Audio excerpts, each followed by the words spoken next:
केवल कहना कि मुसलमान ही वक्फ दे सकते हैं, ये किस किस्म का लॉ है? ये किस किस्म का लॉ है?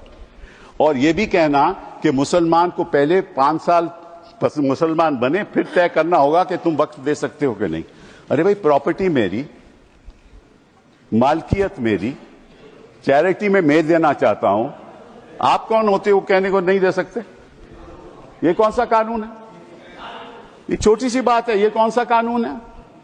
मैं हिंदू हूं, हिंदू होकर भी मैं दे सकता हूं। ये तो मेरी मर्जी है ना, प्रॉपर्टी तो मेरी है, आपका तो कोई हक नहीं।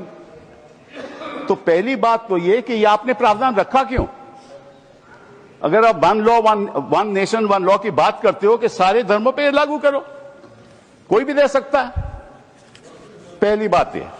दूसरी बात एक नड्डा साहब ने बड़ी अच्छी कही कि देखिए ये कितनी एकर्स प्रॉपर्टी औकाफ की है, वक्फ की है। मैं उनको बताना चाहता हूं कि there are 32 Waqf boards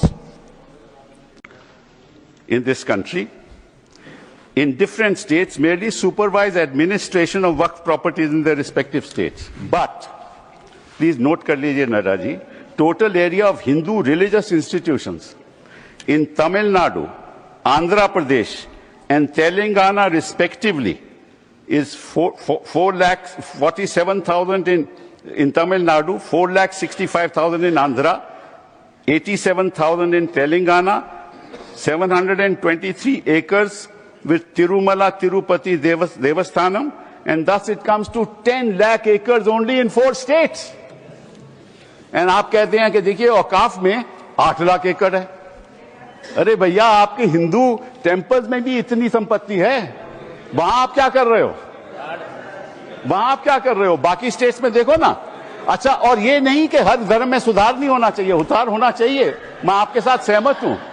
Hindu धर्म में भी सुधार लाना चाहिए, लाना चाहिए ना, हिंदू धर्म भी सुधार लाना चाहिए। अंडर हिंदू धर्म, एक मिनट,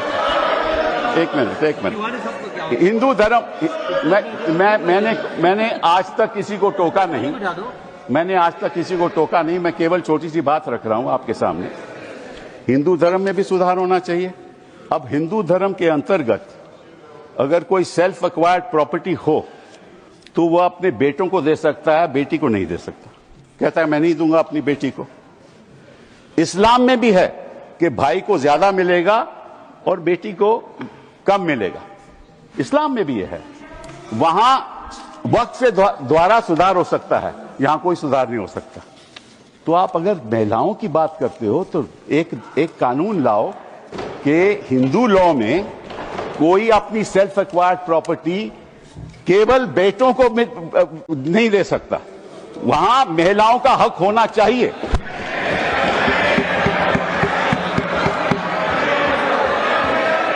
और आप हमें ये आश्वासन दो,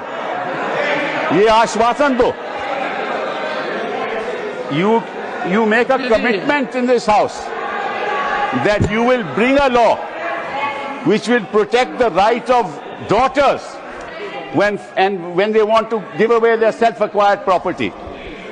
दूसरी बात ये मैं आपके सामने रखना चाहता था। तीसरी बात मैं आपने सामने रखना चाहता हूं। आपने कहा, और ये बात आपको वैसे जाननी चाहिए, शायद मालूम नहीं आपको बताया या नहीं, लेकिन ये जो बोर्ड है ये स्टैट्यूटरी बोर्ड है, पहले भी था। इसमें कोई नॉमिनेट नहीं होता था। मैं आपको बताता हूं क्या वो स्टैट्यूटरी बोर्ड था। Most nominees were of the government, पहले भी। MPs are there, judges of Supreme Court, High Court, civil servants were there. And the chief executive officer of the board is a civil servant. Government can give directives to the board and even supersede it. Tribunal members are nominated by the government. ये तो पहली स्थिति थी। तो अगर सरकारी यहां नियुक्ति थी तो गलत कौन काम कर रहा था? आपने उसको क्यों सुपरसीड किया? सब नॉमिनी क्यों आपने रखवा लिए? अरे भैया, पहले भी तो स्टैट्यूटरी बोर्ड था, तो आपने प्रावधान क्यों लाया? ये अगर कोई गलती हो रही थी तो मुतवल्ली से हो रही थी। होता क्या था कि मुतवल्ली इसी वक्फ में अब डील कर लेता था और उसकी वजह से ये मिसमैनेजमेंट होती थी। आपको उसको ठीक करना चाहिए था। हम भी आपके साथ हैं। पहली बार मुझे याद है, आई थिंक इट वाज 1954, कि तमिलनाडु के ब्राह्मण ब्राह्मण ने एक कहा कि हमारे यहाँ मंदिरों में बड़ी गड़बड़ हो रही है और उसकी वजह से 1954 एक्ट बना। तो गड़बड़ तो सब जगह होगी, आपकी सरकार में भी बड़ी गड़बड़ हो रही है, वो भी हो रही है, वो ठीक है, वो तो गड़बड़ तो होती है, गड़बड़ तो होती है। तो अब आपने क्या किया? अब बड़ी इंटरेस्टिंग बात है, आपने क्या किया? आपने कहा कि भैया अगर कोई, सर देखिए, आपने सबको 15-15, 20-20 मिनट दिए, मुझे 10 मिनट दे दीजिए, ज्यादा नहीं मांगता मैं, थोड़ा सा। सर कपिल जी, हाँ, मुद्दे की बात कर रहे हैं हम, कोई पॉलिटिक्स की बात नहीं कर रहे। नड्डा जी ने कहा कि यहाँ कोई पॉलिटिक्स की बात नहीं हो रही, क्योंकि देश के भविष्य का सवाल है। Sir therefore the other thing I want to say कि पहले क्या होता था कि ये जो वक्फ प्रॉपर्टी पे इंक्रोचमेंट होती थी, अनऑथराइज्ड इंक्रोचमेंट होती थी, लोगों की अनऑथराइज्ड इंक्रोचमेंट, और सरकार भी इस पे कब्जा कर लेती थी। इसलिए जो लिमिटेशन प्रोविजन लाया गया, उसमें यह रखा गया कि जो 12 साल का लिमिटेशन ऑर्डिनरी लॉ में है वो नहीं है। किसी ने गलत तरीके से वक्फ प्रॉपर्टी का कब्जा कर लिया तो अगर लिमिटेशन की बात आएगी तो 12 साल के बाद वो उसको चैलेंज नहीं कर सकता। आपने वो वापस लिमिटेशन ले आए, मतलब कि उनका अनऑथराइज्ड कब्जा कायम रहेगा। तो ये तो आप इंक्रोचमेंट्स का साथ दे रहे हो, इंक्रोचर्स का साथ दे रहे हो। मतलब कि जो वक्फ प्रॉपर्टी में गलत कब्जा हुआ है वो कब्जा वैसे ही रहेगा, क्योंकि 12 साल बीत जाएंगे। ये किस किस्म का प्रावधान आप लाए हो? आप प्रोटेक्ट कर रहे हो वक्फ प्रॉपर्टी को कि इंक्रोचमेंट्स को प्रोटेक्ट कर रहे हो? फिर साथ साथ में आपने ये कह दिया कि district magistrate has the full power to decide as to whether it is work property or not. This is what you have said.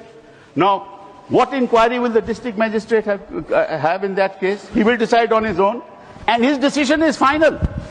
You were talking about Article 21 of the Constitution and said कि ये जो वक्फ जो council है, इनका decision कैसे final हो सकता है, वक्फ बोर्ड का डिसीजन कैसे फाइनल हो सकता है, ये तो चैलेंज ही नहीं हो सकता in a civil court. Which decision of the district magistrate will you challenge in the civil court? You have said in this law that the decision of the district magistrate is final. And when he decides that this property is not waqf property, that cannot be challenged till he gives a final decision. So you can't deal with that property. You give finality to it. और वो जो आपने रखी है बात कि ये जो इंडाउमेंट्स हैं, ये जो वक्फ है, इसकी जो ट्राइब्यूनल की डिसीजन है, ये फाइनल रहता है, ये आपने कहा ना। नो, अगर वो वक्फ ट्राइब्यूनल का डिसीजन फाइनल रहता है तो सिविल कोर्ट को तो कोई हक नहीं उसको चैलेंज करने के लिए। यही बात हिंदू एंडाउमेंट्स एक्ट में है। हिंदू एंडाउमेंट्स एक्ट में जो उनका मैनेजमेंट है, उसका डिसीजन फाइनल है। Thank you Kapil.